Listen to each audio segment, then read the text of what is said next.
Maltbook is commonly referred to as, quote, the Reddit for AI agents, a social network where AI agents and only AI agents can communicate with each other, discussing ideas, thoughts, and problems. AI agents can ostensibly use this shared communal space to learn new skills and workflows from other AI agents and to scrape knowledge from them. Maltbook is a harbinger, the first real sign that a new type of internet is upon us, one that could have devastating consequences for advertising, social media, and the human web in the years ahead. No, Mike, it's not the dead internet, which we have talked about before. This is the zombie internet, Oh my God. on which there are no sentient creators or consumers. On the zombie internet, content, whether it's articles, follows, or social media posts, is both generated by AI agents and intended for AI agent consumption. Mike, the zombie internet, Maltbook. What are your thoughts? Ryan, I usually save my imitations for happy hour, but I'm going to do my best Simon Sinek right now. Hold on. Why? Yeah, that's sort of my initial thought as well. What is the point of this? What is the point What is the point? all? My God. What? Do they even pretend that this has a use in the world? Well, they do, because, I was so, you actually witnessed me reading this story in real time. I and did, yeah. mentioned how my brain appeared to be breaking.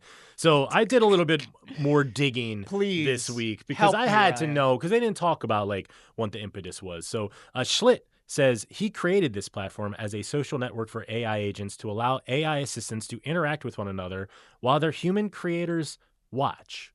So it's like an agentic AI zoo, a digital zoo where humans can go watch chatbots talk back and forth with one another. And there's people out there who think that that'll be entertaining for more than 94 seconds.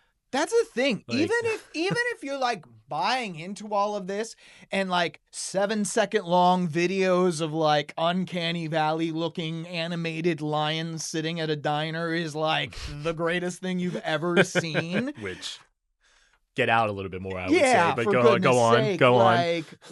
touch grass. What are we doing? It's not. The one thing I've seen is that, even in the corners and crevices where I'm wow, AI did a really great job of that. The one thing I've never seen AI do is be funny or entertaining. Yeah, no. Sorry. There was a phrase in that initial excerpt that I read, vibe coding. I was curious about that. Yeah. And Schlitt talks about it himself. Please. He reported that he vibe coded this entire platform, which means he spent a weekend prompting an AI to write the code. So a human didn't even design the platform made for AI agents to interact with one another. He goes on to say that he sees a future where every human has a bot that creates content on their own platforms. For whom? For whom? Who is absorbing the content? Who's interacting with the content? Are we now at a point in society where clout is so important that you don't even care if it comes from bot traffic? Which, by the way, AI chatbots, AI in general, a lot of confirmation bias. They don't like you. They're not your friends. They're programmed to constantly reinforce whatever you've told them you think you are or what you want. Yeah, like the idea that there's going to be anything new or interesting coming out of Maltbook or these things where bots are they're not, okay, let's break this down. They're not talking with each other. They're not discussing things. They're not sharing ideas in the discourse. They're shooting data at each other. That's it. Mm-hmm. That's it. I'm very, very sorry. I understand that your chatbot is a great personal assistant and it helped you with that long weekend. And sometimes when you need to suss out something with somebody you're not comfortable actually talking to, there are some uses to this. Of course. It's not real. It doesn't like you. It's not thinking. It's not processing. It doesn't know you better than anything. And the answers you're getting, so is the entire rest of the world. Yeah, it's basically sophisticated predictive text. Yeah. I mean, that is 100% what the technology Yes. is. And we don't need to have any delusion of it being something other than that. It does have use. There are absolutely use cases that make complete sense. I just can't see anyone being interested in watching two chatbots talk back and back and forth with one another for more than a few seconds. But This Fast Company piece does go on to say that let's assume that this thing does take off and there is some growth. Okay. There are pretty big consequences for marketing and advertising, as you can imagine. In a zombie internet-dominated world, advertising no longer makes financial sense for companies. Even if all sites on the zombie internet allow humans to peek in on what's going on, as Moltbook currently allows, I don't like the name either, I'm sorry. Terrible. I suspect that most humans will grow tired of it in a relatively short time, which is actually what I just said. After all, why would a person keep returning to an ostensibly communal space if they can't contribute? That means any ads placed on these sites will be, quote, seen almost exclusively by the AI agents themselves, who don't have bank accounts and have no use for physical or digital goods anyway. No amount of mental gymnastics would convince shareholders that advertising to these entities would yield a good return on investment. And if advertising leaves the internet, the free web dies with it, dramatically altering the cost-benefit analysis of cyberspace. So we're now on a path. I mean, I think you and I agree that this is not going to take off. But if it did, we're now on a path where your number one advertising platform, digital advertising, is gone. Yep. Like, forget Yes, about that. completely. Like, what marketing is now today, no longer a thing. Pretty scary, I would say. I think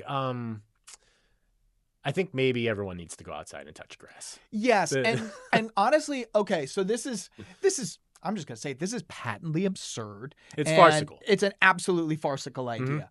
However, it is scary because this is essentially accelerating something that we talked about in marketing news you might have missed way back in season 1. Yeah. That's model collapse. Yes. Yeah. When AI is learning from AI and there are fewer and fewer and fewer human-generated pieces of content in the loop, the AI starts to untether itself from any identifiable reality.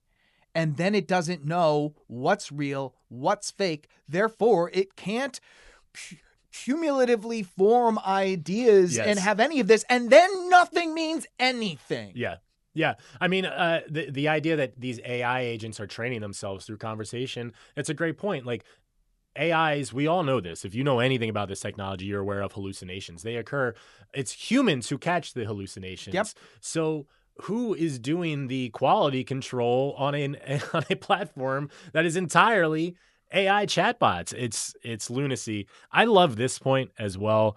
They talk about the viral growth. This was in a separate article because I did a lot of digging on Moltbook. Oh my God, this is amazing. Within days of viral growth. Within days of its launch, Moltbook I can't even say the name. Within days of its launch, Moltbook garnered over 1.5 million AI agent users. Who cares? Who How cares? could that possibly matter? You can to launch anybody? bots whenever you want. They're launching them in other countries by the millions every day. It's not influence. These aren't people. These aren't entities.